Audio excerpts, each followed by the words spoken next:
కట్టింది అది కూలిపోయింది.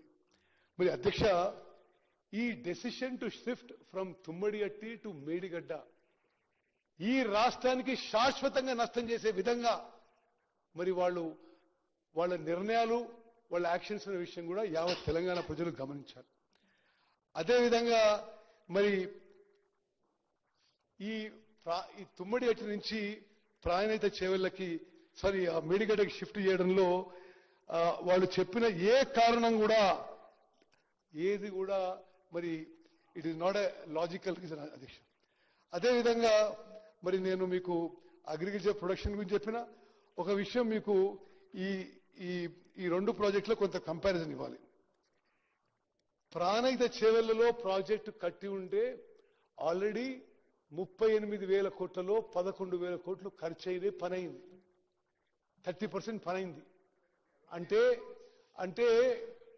ఇంకో 66% పని అయితే ఈరోజు 16.5 లక్షల ఎకరాలు మరి ప్రాణహిత నుంచి చేవెళ్ల వరకు నీళ్లు వచ్చే వ్యవసాయానికి, హైదరాబాద్ లో డ్రింకింగ్ వాటర్ వచ్చేది, మరి అదేవిధంగా ఇండస్ట్రియల్ యూస్ కి వాటర్ వచ్చేది.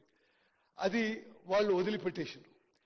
మరి మీకు కొన్ని విషయాలు చెప్పాలి అధ్యక్ష, మీ ద్వారా యావత్ తెలంగాణ ప్రజానీకం తెలవాలి. ప్రాణహిత చేవెళ్లలో ప్రాజెక్టులో 70 కిలోమీటర్లు గ్రావిటీతో వచ్చిన తర్వాత కేవలం 19 మీటర్ల లిఫ్ట్ ఉన్నది.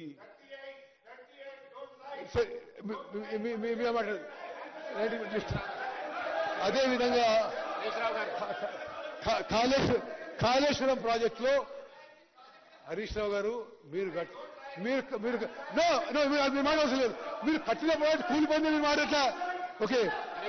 అదేవిధంగా టోటల్ పవర్ డిమాండ్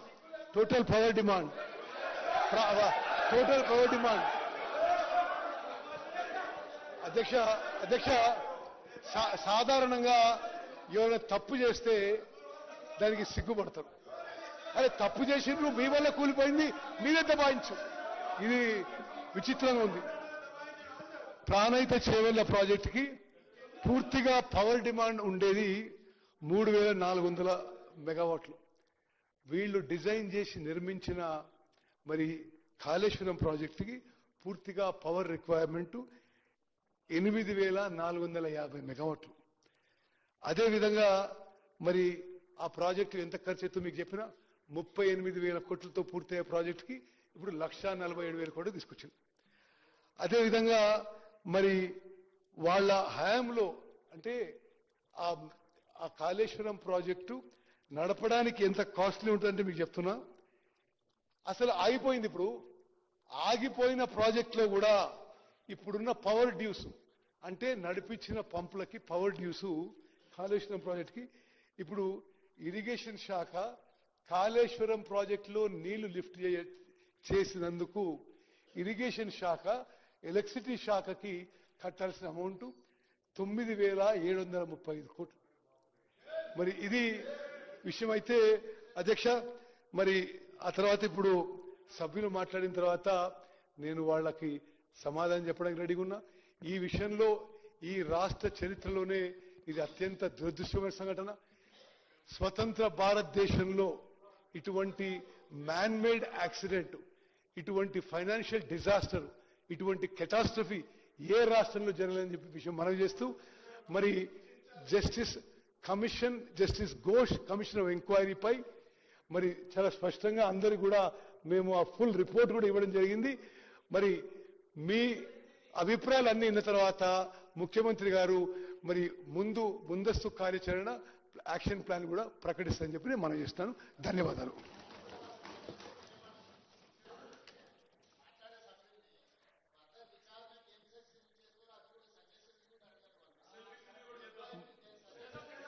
సరే మరి స్పీకర్ సార్ అంటే స్పీకర్ సార్ నేనేమి గొప్ప చెప్పడం కానీ నేను ఒక ఎలక్టెడ్ రిప్రజెంటేటివ్ 7 సార్లు గెలిచిన ఇంత పారదర్శకంగా, ఇంత ట్రాన్స్పరెంట్ గా, ఇంత డెమోక్రటిక్ గా ఏ ప్రభుత్వం ఉండదు. మీ అభిప్రాయం కూడా తెలియజేయండి. ఆ తర్వాత మొత్తం డిబేట్ తర్వాత మరి ప్రభుత్వం యొక్క వే ఫార్వర్డ్ యాక్షన్ ప్లాన్ ప్రకటిస్తాం. శ్రీ హరీష్ రావు. మాకే ఇస్తుంది సార్. Thank you. 30 నిమిషాలు టైం. సార్ ప్రతి స్పీకర్ సార్, ప్రతి పార్టీ నుంచి స్పీకర్ సార్, ప్రతి పార్టీ నుంచి ఒక్కరికి అవకాశం. స్పీకర్ సార్, 30 నిమిషాలు టైం. మినిమం 2 గంటల సమయం నాకు అవసరం. బికాస్ వినండి వినండి వినండి అధ్యక్ష అధ్యక్ష అధ్యక్ష ఎందుకంత భయం సార్? మేము మాట్లాడతామంటే ఎందుకంత భయం? You answer me if I'm wrong. నేను ఏదైనా తప్పు చెప్తే మీరు ఆన్సర్ చేయండి. ఇంత మీరు ఇవాళ రాష్ట్రంలో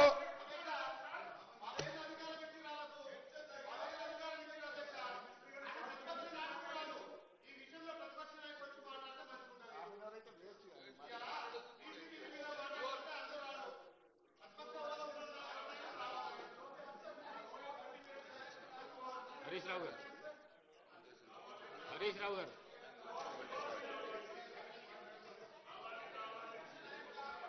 speaker sir, speaker sir,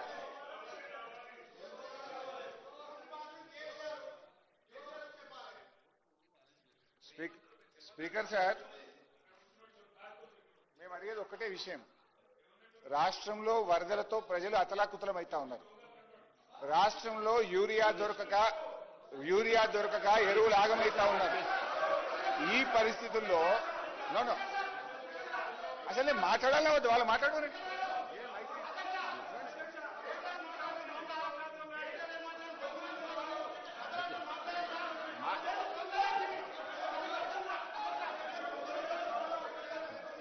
deviation కాకండి, మరి డీవియేషన్ కాకండి, డీవియేషన్ కాకండి. సబ్జెక్ట్ ఏమున్నదో అది మాట్లాడండి. Speaker sir, please. మీరు సభ ఆర్డర్లు పెట్టే మాట్లాడతా. లేదు వాళ్ళు మాట్లాడతామంటే వాళ్ళకి మైక్ ఇవ్వండి, వాళ్ళు అయిపోయినాక నేను మాట్లాడతా. Let them sit. Harish Rao గారు, మంత్రి గారు, speaker sir, speaker sir, Harish Rao గారు, హరీష్ రావు గారు, మంత్రి గారు మాట్లాడుతుంటేనే రన్నింగ్ కామెంటరీ చేస్తుంది. మీరేమో డైవర్ట్ అవుతున్నారు, సబ్జెక్ట్ డైవర్ట్ అవుతున్నారు. కాకండి.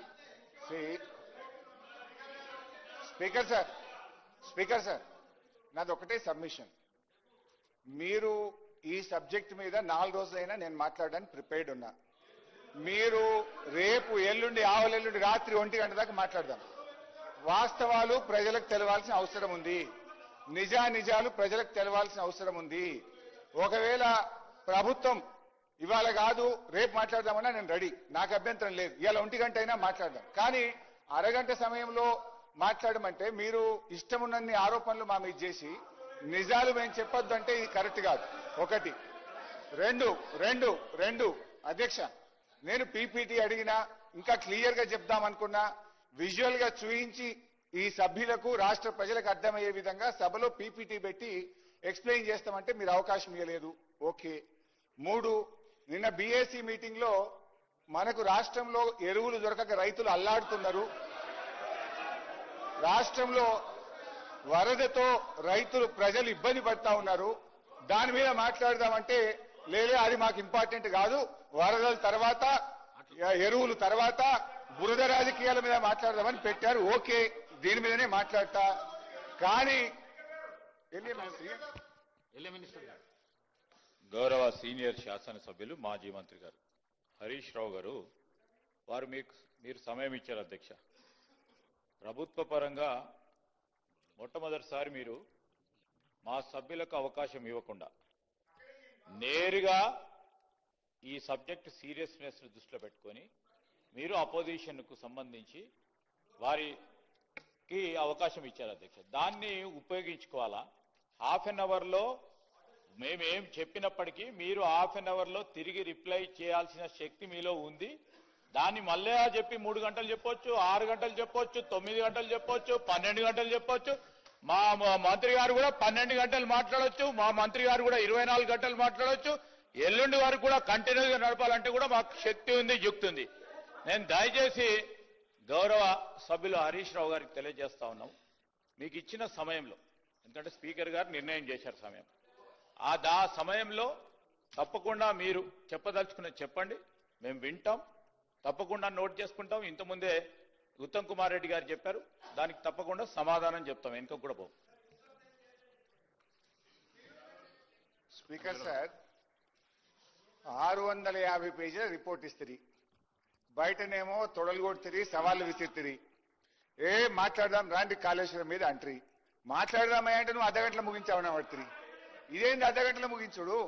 ఇంకోటి మా ఎలియా మినిస్టర్ గారు ఏదో పెద్ద ఫేవర్ చేసినా మొదలు మీకు ఇచ్చిన అంటుందో. నాకేం ఫేవర్ అక్కర్లేదు, మీరే మాట్లాడండి, మీ తర్వాత నేను మాట్లాడతా. I don't want any favour. Minister గారు సార్, ఇప్పుడు మా మంత్రి గారు ఉత్తమ్ కుమార్ రెడ్డి గారు స్పష్టంగా చెప్పడం జరిగింది. వారి దగ్గర సబ్జెక్ట్ ఉంటే మాట్లాడమనండి సార్, లేకుంటే మా వాళ్ళు మాట్లాడతాం. మేము ఏం సార్ మాట్లాడండి. మాకేదో పెద్ద ఫేవర్ చేసినా మాది మీకు ఇస్తున్నా అంటే ఆ ఫేవర్లు అక్కర్లేదు, మీరు మాట్లాడటా అంటే మాట్లాడుకోండి అని చెప్పిన నేను. I don't want any favour. ఒకటి అధ్యక్ష, ఇప్పుడు 650 పేజీల రిపోర్టు మంత్రి గారు మాట్లాడుతూ ఘోష్ రిపోర్ట్ ఇచ్చాము, విజిలెన్స్ కమిషన్ గురించి మాట్లాడారు, ఎన్డీఎస్ఏ గురించి మాట్లాడారు, తాను కూడా కొన్ని ఆరోపణలు చేశాడు. I should speak on everything. 650 పేజీల్లో ఉన్న ఒక్కొక్క పేజీకి ఒక్కొక్క అక్షరానికి నేను సమాధానం చెప్తాను. We're prepared. ఇదంతా కూడా బురద చల్లే రాజకీయము. దయచేసి మాకు అన్ఇంటరప్టెడ్ గా నేను స్టార్ట్ చేయకముందే 2 సార్లు మంత్రి గారు లేశారు. My submission with honourable speaker. 2 చేతులు జోడించి మిమ్మల్ని ప్రార్థిస్తా ఉన్నా, డిస్టర్బ్ చేయకండి, మధ్య మధ్యలో మంత్రులకు ఇవ్వద్దు, నాకు కనీసం 2 గంటల సమయాన్ని ఇవ్వాలని మీ సవినయంగా కోరుతా ఉన్నా. ముందు మాట్లాడండి, సబ్జెక్ట్ మాట్లాడండి. అధ్యక్ష, సరే ఈరోజు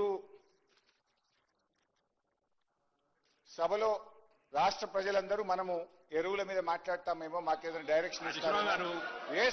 హరీష్ రావు గారు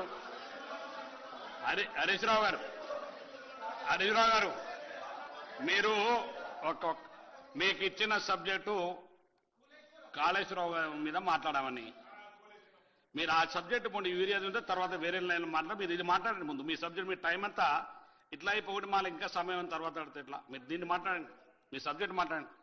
అంటే ఏం సార్ మనం మాట్లాడినారా? మీరు అసలు ఒక నిమిషమన్నా మాట్లాడినా ఎన్నిసార్లు మైక్ కట్ చేస్తారు సార్? స్టార్ట్ అయ్యేకపోతే 2 సార్లు మంత్రి లేచి 4 సార్లు మైక్ కట్ చేస్తారు. ఇదేం పద్ధతి సార్? మీరు మాట్లాడండి, ముందు సబ్జెక్ట్ మాట్లాడండి. అధ్యక్ష, ఇవాళ ఒక విషయం అయితే అర్థమైంది అధ్యక్ష.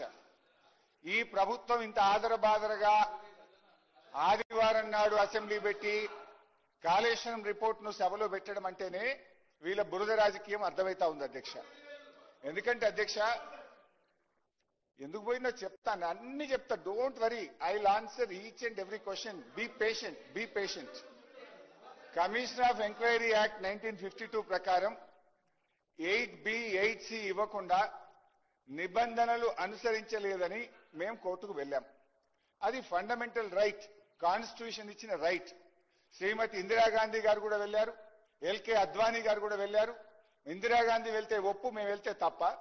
ఎల్కే అద్వానీ గారు వెళ్తే ఒప్పు, మేము వెళ్తే తప్ప. I will explain all those things, don't worry. అయితే అధ్యక్ష, సరే ఆ విషయం కోర్టులో ఉంది. 3 వారాల్లో ప్రభుత్వం కౌంటర్ వేస్తామని చెప్పింది. మేము ఎక్కడ సుప్రీంకోర్టు వెళ్తామో, ఎక్కడ ఈ కమిషన్ రిపోర్ట్ క్వాష్ అయిపోతుందో, దీంట్లో సత్తా లేదు, దీంట్లో నియమ నిబంధనలు పాటించలేదనే విషయం ముఖ్యమంత్రి గారికి బాగా అర్థమైంది. అందుకే ముఖ్యమంత్రి గారు సుప్రీంకోర్టులో కేవిటేసిండ్రు. కోర్టులో కూడా రేపో మాపో మళ్ళీ డిస్కషన్కి వస్తుంది కదా, ఈ లోపు అది స్టే వస్తే క్వాష్ అయిపోతుందేమో అని చెప్పి ఆదరబాదరగా ఆదివారం నాడు రిపోర్టు పెట్టిందంటేనే మీ కుట్ర ఏందో అనేటువంటిది స్పష్టంగా రాష్ట్ర ప్రజలకు అర్థమైతా ఉంది అధ్యక్ష. ఇప్పుడు విషయాలు వెరీ క్లియర్. ఇదంతా పొలిటికల్ గా మీరు చేస్తున్న కథ.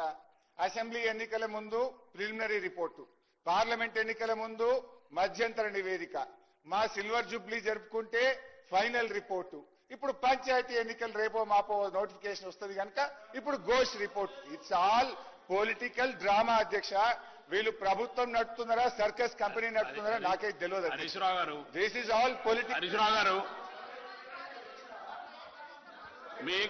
మీకు ఇచ్చిన సమయాన్ని మీరు సద్వినియోగం చేసుకోండి. మీరు తర్వాత మళ్ళీ మాకు సమయం ఇవ్వలేదనే దానికంటే మీరు మంత్రి గారు చాలా స్పష్టంగా మాట్లాడినారు. సబ్జెక్టు డైవర్షన్ కాకుండా సబ్జెక్టు మాట్లాడినారు. మీరు సబ్జెక్టు మాట్లాడండి, పొలిటికల్ ఎందుకు మాట్లాడతారు? సబ్జెక్టు మాట్లాడండి, మీరు సబ్జెక్టు మాట్లాడండి. నాకంటే ఎక్కువ మీరే మాట్లాడుతున్నారు స్పీకర్ గారు. నేను మాట్లాడాలి హరీశ్రావు గారు, నాకు ఆ రైట్ ఉంది. కమిషన్ రిపోర్ట్ గురించి చర్చించే ముందు సహజ న్యాయానికి ప్రజాస్వామ్యానికి సంబంధించినటువంటి మౌలిక అంశాల గురించి ముందు నేను మాట్లాడదలుచుకున్నా అధ్యక్ష. పీసీ ఘోష్ కమిషన్ విచారణ చట్టబద్ధంగా విధి విధానాలను పాటిస్తూ జరిగిందా లేదా అనేటువంటిది చర్చించాల్సిన అవసరం ఉంది. నేను చెప్తున్న విషయాలు సాంకేతిక పరమైనవి కాదు అధ్యక్ష. సహజ న్యాయానికి ప్రజాస్వామ్యానికి సంబంధించిన మౌలిక అంశాలు, రాజ్యాంగం కల్పించిన హక్కుల గురించి నేను మాట్లాడుతున్నాను అధ్యక్ష. చర్చ వ్యక్తుల గురించి కాదు. Fairness under commission of enquiry act 1952 ప్రకారం నిష్పాక్షికంగా విచారణ జరిగిందా లేదా అనే దాని గురించి నేను మాట్లాడుతున్నా అధ్యక్ష. అట్లా జరగని పక్షంలో ఆ విచారణకు విలువ ఉండదు. ఆ విచారణ రిపోర్టు చిత్తు కాగితంతో సమానమని గతంలో సుప్రీంకోర్టులు, హైకోర్టులు అనేక సందర్భాల్లో కూడా చెప్పారు అధ్యక్ష. అధ్యక్ష, విచారణ విషయంలో కమిషన్ ఆఫ్ ఎంక్వైరీ యాక్ట్ 1952 కింద వేశారు. ఇది ఏంది?